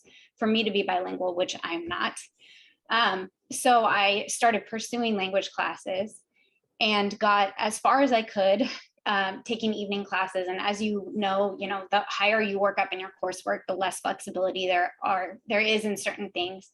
And basically reached a point where I couldn't take any more classes without either taking a leave of absence from my job, at which point I couldn't afford to go to school, or resigning, which seems like a bummer to have to leave my job in order to get better at an aspect of my job. So I know we've had conversations about just, there are specific programs for specific things that do, affect the school district. If you're working to become a licensed teacher, I know there are programs that are flexible for special education. I know there are some programs that are flexible there that work around work hours, but I also wanted to point out that there's a lot of our classified staff who pursue professional development outside of working towards a teaching license, but still within the realm of their job category. Language classes is one example, computer science classes for technicians, specific skills for those who work in maintenance, office skills for administrative support staff, equity inclusion programs. There's a whole range of professional development that our staff want to participate in, and that sometimes this can become a barrier for them in participating in those. And I think it benefits our district for them to be able to.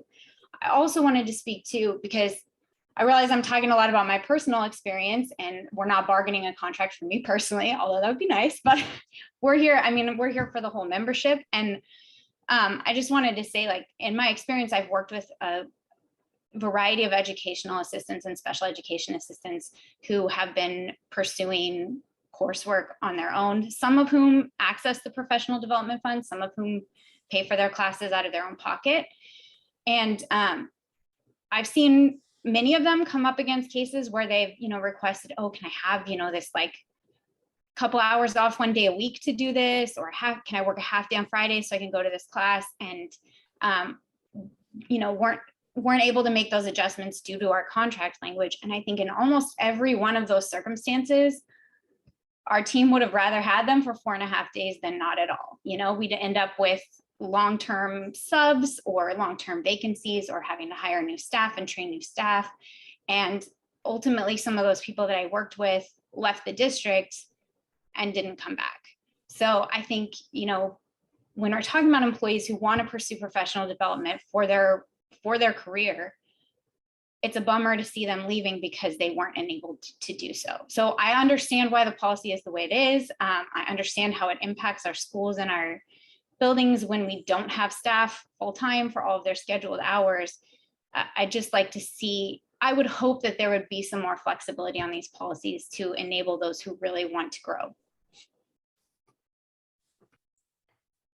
Thanks, Kira. Well said. Yeah, I just, the only reason we didn't include class here was, Rob, you're right. You could include almost anything in this list without much danger for the district, because in the end, it requires approval of a supervisor and coverage of work assignment. So you could include almost anything. I think one of our goals is always to not give folks or mislead people into thinking certain things are potential and they're not. We had this conversation with the license group because they still have a sabbatical leave in their leave article in their contract, although then the district doesn't have to grant them. So every year we get some requests for a paid sabbatical leave, basically a paid leave off, leave of absence, and the district denies those. And but when it's in the contract, people see it and they say, okay, well, so clearly there's an option here. So I think we were trying to focus on those things that we saw most likely to receive the approval of supervisor and coverage of work assignment, et cetera.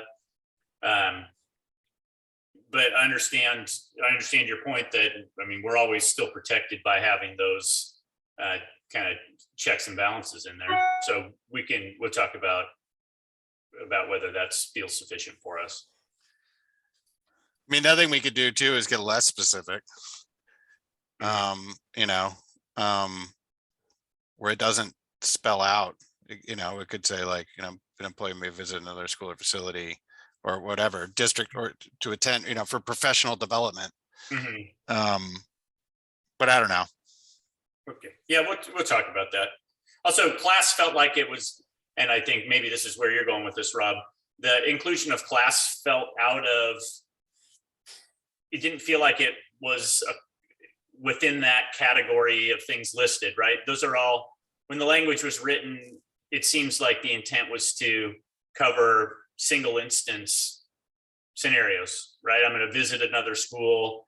I'm going to go to a workshop or a conference, all of those singular events. So the language was kind of getting at those. That doesn't mean we can't expand it. I know that. And I think that was just another thing that we looked at is, class is a little bit different animal than a one-shot deal.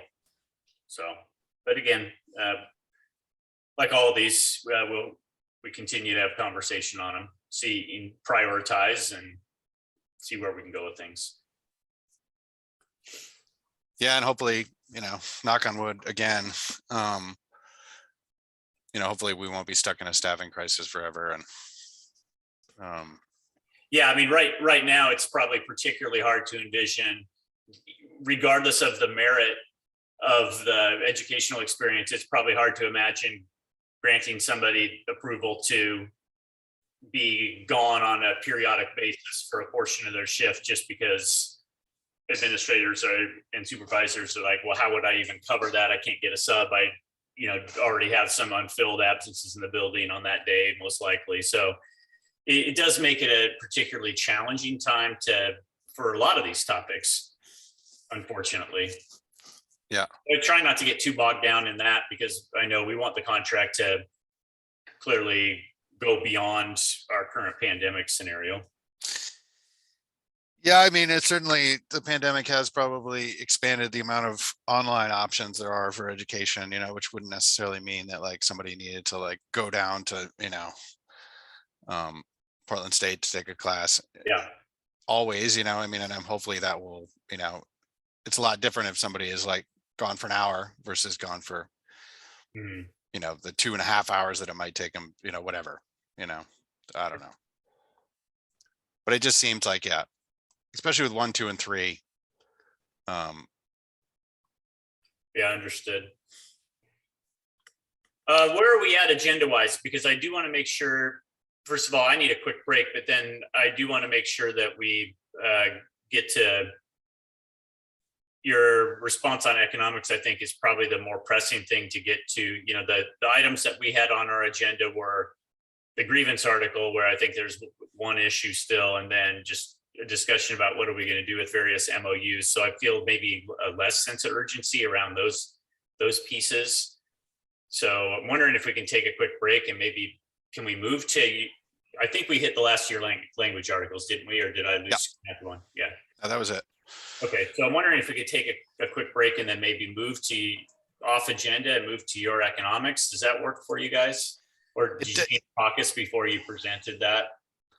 We might want a short caucus. I don't know if my team agrees. Like maybe what we could do is just all take 5 minutes, then we could go into our caucus real quick and just touch base, and then we could come back and give you guys our economics Great. proposal, and then we might have time for you guys to at least just show us your discipline article, and maybe we can save MOUs for next time. Yes, Grievance grievance, Article 24 grievance is the one that we have. Oh, okay. Yeah, I have a meeting right at 11 o'clock with the state I have to participate in. So I just want to be cognizant of time. Would you guys like to come back together at 10:35 for us to connect so we get a little break and then you guys can caucus, or do you feel like you need a little more time than that? We can start at 10:40 with your. Let's aim for 10:35, but we might. It's possible that it might be 10:40, but we'll keep it to a minimum. I don't think we have a huge amount to discuss, but we are kind of, because we looked at the agenda and we saw we had a little break. Sure. We figured we'd do a little caucusing before we actually gave you guys the economics. So, okay. The team, I'll see you guys in about 5 minutes. Sounds great. Thank you. That's good. Thank you. Thanks, guys.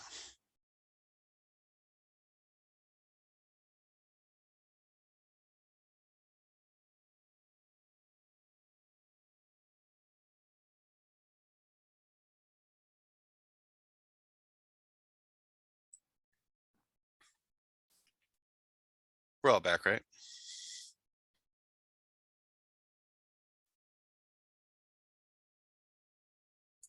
I think our whole team is. Looks like it.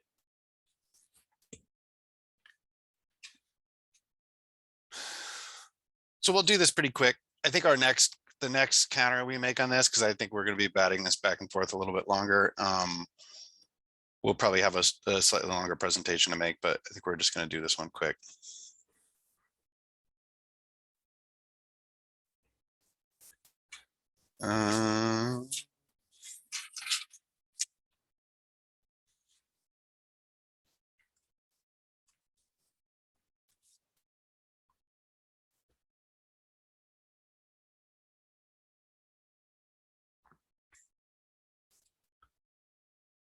So I think our only real change on this right now is to move to the 3% longevity increase. But we also wanted to make it clear that like, at least at the moment, like the way that we envisioned using the longevity increase was an actual like increase, not just a flat amount. And it wasn't clear if you guys understood that last time. We also like the idea of the 20 plus. We hadn't we'd kind of, I think, maybe assume that, but I think it's nice to make it clear that for people who had been there for 25 years, that they would sort of gain access to that, 20-year mark. So we understand this is like a modest change, but we also kind of feel like the last proposal we got from you guys was a minor kind of tweak. And we'd like to start making, like for having both sides to move towards each other in a more kind of robust way so that we can actually kind of reach a settlement. But it's a little hard to propose, a counter to you guys when we feel like the last counter that we had from you guys was also a fairly minor tweak, so I think at least for this one, we're going to kind of continue to slow walk it. And I guess another thing too, that like I'd like to mention without getting too lost in the minutia of it, and we can talk about it a little bit more in depth next time, is that I think, part of the problem, certainly on the part of our membership, is that, it wasn't that long ago that we were sitting down with Mike's superintendent, Mike Scott, and, when we were sort of talking about how do we address, the staffing shortage at Hillsborough, which is kind of like, impacted almost every aspect of bargaining this time.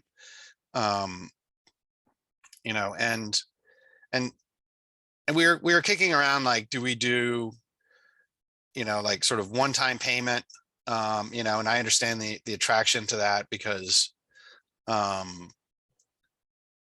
because there are some one-time funds that have been kind of freed up to go to the schools that you guys can't necessarily count on for the long term, and we sort of made the point that like we would like to concentrate, on getting kind of real material gains for our members and not sort of spending some of that, capital, so to speak. Well, I guess literally speaking about capital, on one-time payments when we could, when our real goal is to actually increase the wages of our membership. But that said, it's also hard because we also don't want to leave money on the table for our members, that they could potentially be benefiting from, and the district could also be benefiting from in terms of retention. So as we start talking about money, and if there are sort of like one-time funds that are out there, it might be useful for us to have a conversation with you guys about, what incentives could be possible that wouldn't necessarily like, be ongoing. We just don't want to we didn't early on want to trade, sort of like a chunk of the pie, so to speak, in one-time payment when our real goal is to, to actually kind of increase the wages. Also kind of anecdotally, like I've seen this is, this conversation is going on with all districts. Some of them have, tried to address the staffing crisis, with one-time payments. I've certainly seen that. I was just part of a negotiation last week, with one of my small rural locals in Eastern Oregon, where they actually like increased the wages across the board by like 17%, just because they literally couldn't hire people. I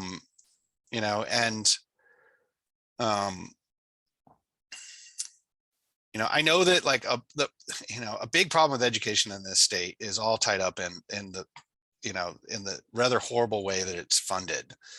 And I don't necessarily think that, and I think that the staffing crisis has really highlighted that, that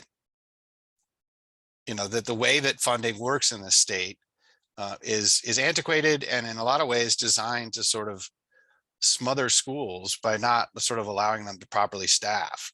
But I also feel like the pandemic has really, caused people to kind of reevaluate just how important, public education is to your average Oregonian. And we're still like partners of yours in going to Salem and trying to get, money freed up for schools. And, but I think it's also like a big sea change that's going to have to take place in terms of, a lot of the way that Oregon prioritizes, not just education, probably a lot of things. So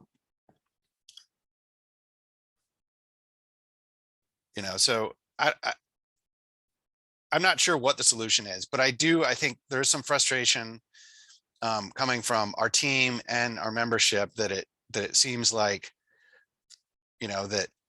that there were some fairly high expectations, and that it seems like we're very that a lot of the proposals we're getting from the district are sort of like reminiscent of bargaining in the past, when really we're also like facing this possibly kind of almost existential crisis about, the district's ability to like recruit and retain people, and, so I think it's certainly frustration we're hearing on the part of our members that, that in some ways this all sort of feels like kind of more of the same.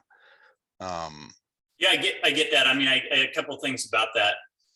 I think one way it's not more of the same, and what is probably creating some of this is we did not come into the bargain with an intentionally lowball proposal with the idea that we would then gradually ratchet up. I think we came in, and I think if you looked back over the history of bargaining, what you will see is the proposal we started with is in excess of what in typical bargaining years the district would have initially come in with a proposal at. And so, that's a calculated risk by us. It puts us in a position of not having a lot of room to move, quite honestly. And we don't view bargaining as a meet in the middle. I think if members have an expectation that, the district comes in here, the union comes in here, and the settlement point is somewhere in the middle, I can disavow them of that now. That's not going to be the settlement.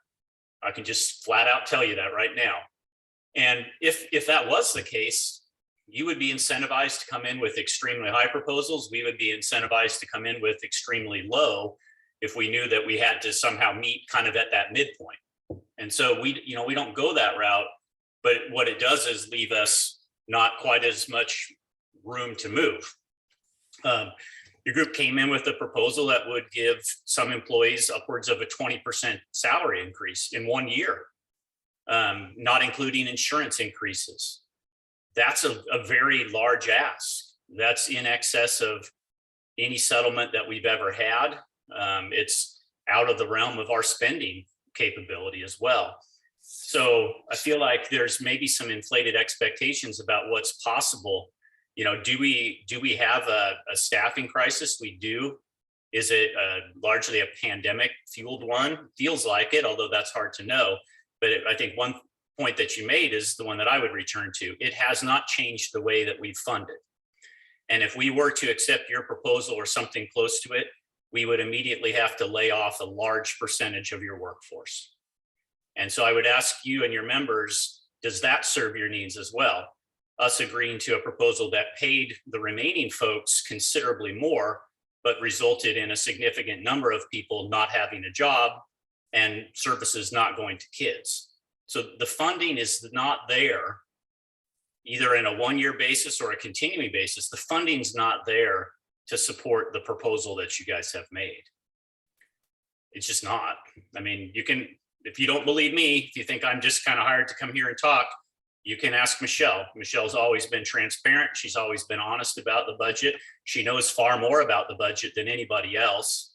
And so I would expect Michelle to correct me if I'm saying anything that's not accurate here. But and I would suggest that your characterization at the outset, Rob, that you're going to present just a minor one and have a bigger one later because all we did was present a minor change. I don't know that I want to just accept that as fact. I felt like our most recent proposal was very forward-looking and represented a substantial change. Especially in light of the fact that as we are beginning the budget process in the boardroom and with the budget committee, we're already understanding, once again, we're looking at probably declining enrollment which means even less funding from the state for the next biennium. So, yeah, I just wanted to make sure that you kind of put it out there at the very beginning, and I immediately thought, well, I don't think that's true. So, just wanted to say that I noticed that, and I don't think it's exactly how I would characterize things.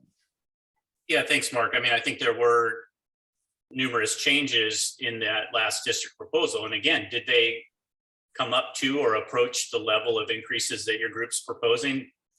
They didn't, but that's quite frankly because what your group's proposing is not within the realm of possibility. So you're not going to see a proposal from us now or at a later date that gets close to the levels of what you're proposing. I can confidently say that because the funding is not there for it. So, I mean, it puts us in an awkward spot. I mean, you basically have reproposed your last proposal. I get it. There's a one change there in that longevity piece, but that puts us in a position of bargaining against ourselves with pretty limited room that we have left to move, quite honestly. Well, your description here, this is exactly why you're shorthanded. That I realize, and you talked about like, if layoffs and stuff, how are you going to lay off whenever and serve the students at the same time? You're not going to be able to do it. I mean, something's got to give here. And, and frankly, our membership, yeah, they're hell no to the 2.5. They are not about that. They don't feel that's acceptable. They feel you're lowballing us, and that's our job to come to the table and tell you our membership says you are lowballing us, and I'm going to say it. Yeah, again, I trust Michelle completely in her evaluation of the budget, in our ability to spend what funds are available.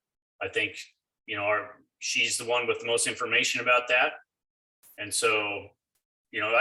I appreciate it. There are a lot of, it's kind of a perfect storm. There are a lot of factors at work, not just in your bargain, but with the licensed bargain and the bargain in other districts. We have high inflation right now. We have very low unemployment right now. We have a challenging work environment right now. So these are all factors that are making bargaining more difficult. None of them change how much money is available to the district to spend. None of them do. ESSER funds, whatever funds that we received were one-time funds that were not designed to go to salary for continuing operations. Those dollars will be gone. So until something changes in the way that we're funded, all of those other external factors, they impact us, but they don't impact our ability to pay. And I would agree with the observation that the way Oregon funds education has flaws in it. I would agree with that completely. But I also don't know that there's one reason why we're having a staffing shortage. So to say this is the reason, I don't think you can point to a state that's funded any differently or any educational system in the country that is not having staffing problems. So every educational institution in the country is having staffing problems. So it's not unique to us or some approach that we're taking. And I would say also, we're not the only industry, the airline industry, the restaurant industry, everyone is having staffing problems. So I would not agree with the characterization that any one thing this is why we're having staffing problems. Well, it sure doesn't help. Loretta, I see that your hand's up there. Sorry if I didn't notice that earlier.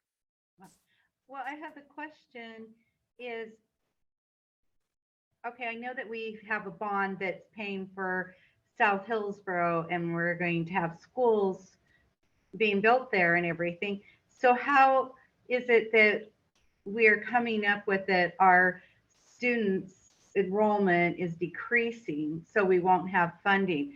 So are those schools going to be sitting empty? Not empty, but we're going to have to consider the way we redistrict things, and we are going to have a number of schools at under capacity. We're already the brand new North Plains. We've split North Plains, but been very careful about how we redistrict up there. And I would say I was very rewarding to work on that redistricting committee. and to be able to sort of work collaboratively with the community.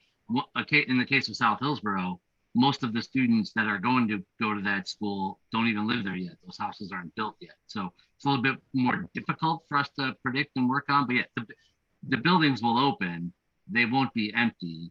But I don't think we're going to see, it's going to be a few years before too many of them are at capacity.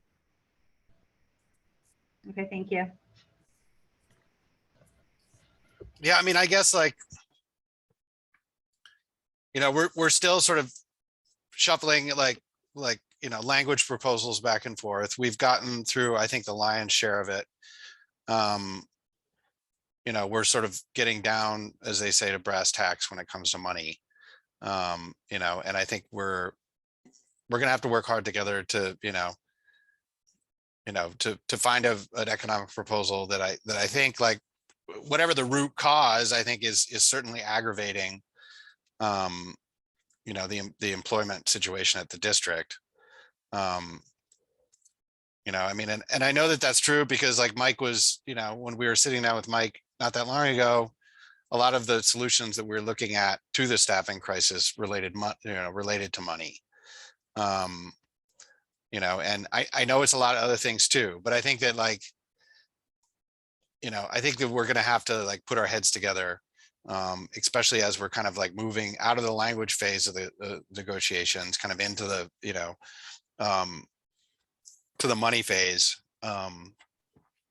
you know, to come to an agreement that's, you know, going to be satisfactory to our members, but also, you know, something that the district can afford. We don't want to see mass layoffs. We're not, you know, that doesn't help any of us. You know, but I think, you know, I think we're getting to the point now where we're going to have to, like, think creatively, you know, about how we go forward with money. Yeah, I know that we hit 11 o'clock and I know that Connor had another meeting. So, I mean, I hate to cut off conversation or leave kind of at that point. And again, if I would sound blunt, it's only because I believe in being honest with your group and being real. And you know, the process that we're in right now, if there's an expectation that the longer we stay at it, the closer it's going to be to the levels of what you've proposed, we could stay at this for an awful long time, and that's not going to be the case. And I just got to put that out there because it sounds like you've got some expectations coming at you for membership and so forth, and it's going to be that those expectations are going to have to get realistic also, because this is not unique to Hillsborough. Every district that I'm bargaining in right now, it's this combination of kind of inflated expectations about what should be happening with wages and so on, colliding with the realities of available funds, and all districts needs to put services to kids first. So Debbie, maybe we wouldn't be able to run with mass layoffs. Maybe you'd cut 10 school days. Maybe we'd be back to those days where we're cutting 10 or 15 school days. We're not going to agree to a solution that requires that, because in the end, that, number one, harms students.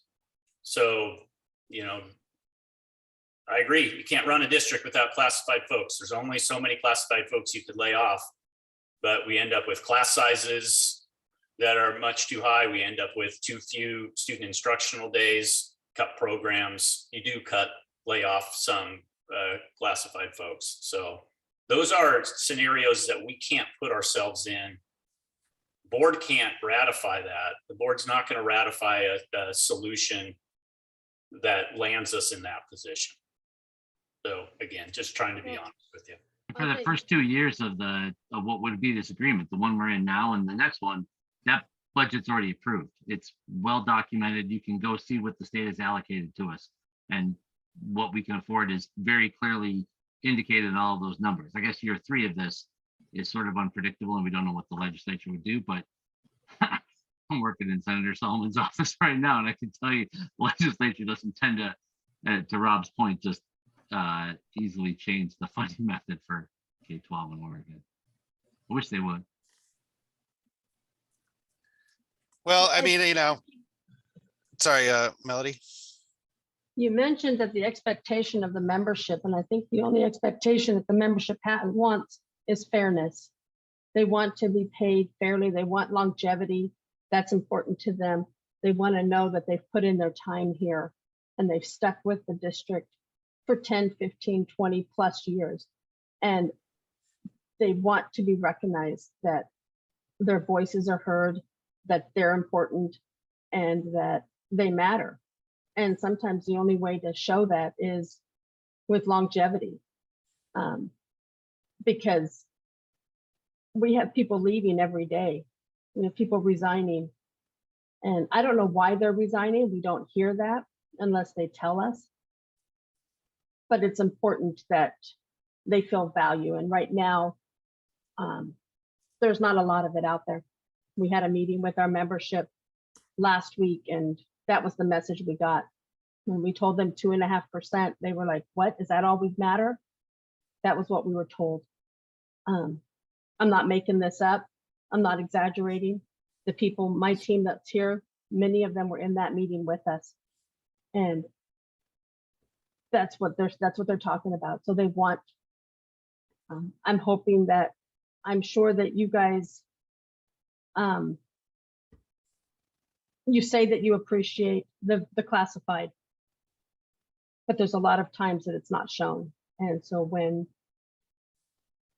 I know we can't lay everybody, you can't lay everybody off or have mass layoffs, but I'm just sharing with you what they're sharing with myself through emails and through phone conversations and through meetings. So that's all. Yeah, I mean, I still have faith in our ability to to figure this out. I think there's still a lot of moving parts in all of this compensation stuff. And I also know that, both sides feel like they're, especially when money starts getting discussed, both sides suddenly feel like they've been working great together, and now we seem very far apart. I still have faith in our ability to navigate this, but it is tricky. It's going to be a tricky year for this. So we're coming back together 2 weeks, right? Thereabouts. I don't know if it's exactly, but yeah, we'll tend to bargain on 10 a.m. on the 16th. Yeah. Michelle, did you have something real quick? Emphasizing real quick. Yeah, real quick. I just wanted to note that, when we presented last time, the slides, that we went back and forth in a review over everything. And there was a ton of movement on behalf of the district in almost every area, and including a longevity or retention bonus, whatever we want to call that. So just for the record here, there was a lot of movement in almost every component that was asked for at some point over the 3-year period. So those bigger tickets, maybe we have to plan ahead a little bit more, but there was movement in that. So please take a moment as a team at least and review what was brought forward. It wasn't just 2.5% general salary increase. There's a ton of other things out there on the table, and they are meaningful to our members. That's all. And I look forward to joining your membership and the membership of the licensed union at the Capitol to advocate for stable, adequate funding whenever the opportunity presents itself. I think you've seen this board do that. We do not have a lobbyist. The board members basically have to be the lobbyists. And if it weren't for the Student Success Act, we would be in a cuts budget. The way the general fund is funded, we would have had,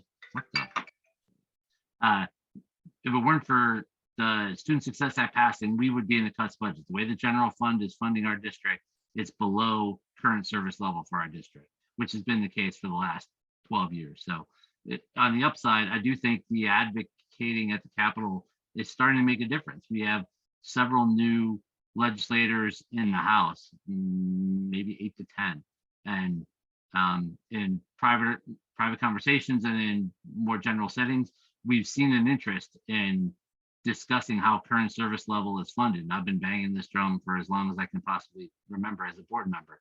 So that every time the state sets the current service level, it says, okay, we know we need to give you more, but we can't, but we're going to fund you at what you were able to do last year, so you don't have to cut any programs.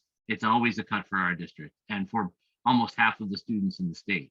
And so we've been advocating and trying to get the state legislatures to understand, who may not have a financial background and may not have an educational background, the difference between what the state says current service level is and what it actually means in Hillsborough, Portland, Beaverton, Forest Grove. Every school district in Washington County has a cuts budget when the general fund is released. And I'm glad that we were able to lobby with your membership to pass the Student Success Act. Otherwise, we would be cutting this year. So, I mean, let me just say, look forward to going yeah. with you. I mean, I appreciate that. I mean, let me just say that like we are ready to, you know, because I don't think that like, you know, when we helped advocate for a Student Success Act, you know, and I've also, you know, for the last 10 years at Plus been involved in discussions about CSL and its impact on budgets, and it's a mess, you know. I mean, and it, you know, I mean, it's always more expensive this year. So it's always, if you're doing CSL from last year, it's always a cut. You know, but when we helped you guys advocate for Student Success Act, that was a different time. Like, and if you hear of a hearing where you want classified staff to come out and, you know, and speak to the legislature about the, like, what's going on now with the crisis and staffing, you know, I wouldn't just offer you my members in Hillsborough who would be more than willing to do that. But I also have a bunch of other districts that are filled with people who are struggling with all the same stuff. You know, and it's in struggling with Salem. I think it's one thing that, you know, that we have really a common cause for, you know, so keep frankly, me in to me, mind. how we move the needle, really. And to say CSL is always going to be a cut, CSL is never the same number. What the weird math they're allowed to do is they've increased educational funding. Our budget has increased, but not kept pace with the cost. So they're able to say, we're funding education at the highest level we've ever funded it because it's more than last year, but it meets your current service level. It does not take into account the actual change in the increase in what things cost the district. Yeah. So it's not just the same number. They do their fancy math and still end up giving us less than it takes for us to keep the programs alive that we already have. Yeah. Well, we have lobbyists and we have a lot of members who would love to speak to their legislature. So keep us in mind and keep me in mind. I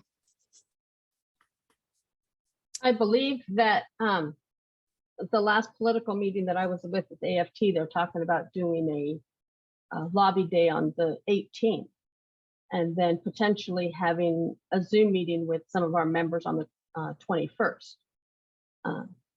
I'm not sure where that sits now. I will be on bereavement leave during that time, so I will release that responsibility to one of my other officers.